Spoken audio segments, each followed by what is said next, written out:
KON News Channel 46 at 5 o'clock. Seeing the police officer being pulled out, shots being fired. It's sad to see that's what's happening to our community. Tonight, people in Salinas are still dealing with law enforcement surrounding their streets after a Monterey County Sheriff deputy was shot.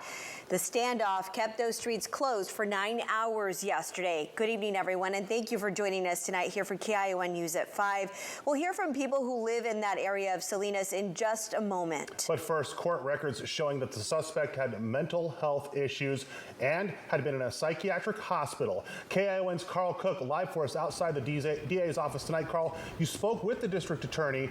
What are you learning tonight? So today we learned the identities of both the suspect and the injured Monterey County Sheriff's deputy. In fact, the suspect had been declared incompetent a few years back, according to those court documents. Close to 8 a.m. on Tuesday morning, Monterey County Sheriff's Deputy Jesse Grant went to an apartment on the second floor on Sun Street. He was there to serve an eviction notice to 67-year-old Aaron Howard Fisher. When Fisher didn't respond, Deputy Grant called for non-emergency backup. Suddenly, things took a turn for the worst. We know that at 8:46, Mr. Fisher opened fire on Deputy Grant, injuring him.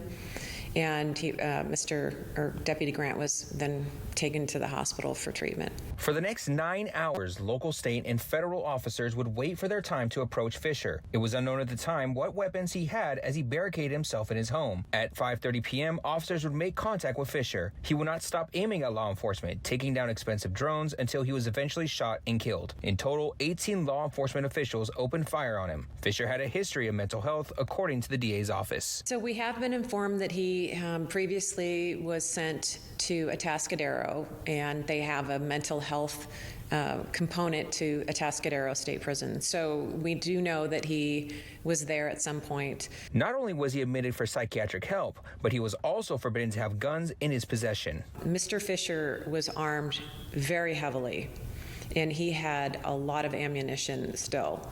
He wasn't planning, from what we can determine, he was not planning on coming out peacefully at any point. Another thing to note that we learned from the DA's office is that Fisher had a total of 8 firearms in his possession. In Salinas, this is Carl Cook, KION News Channel 46.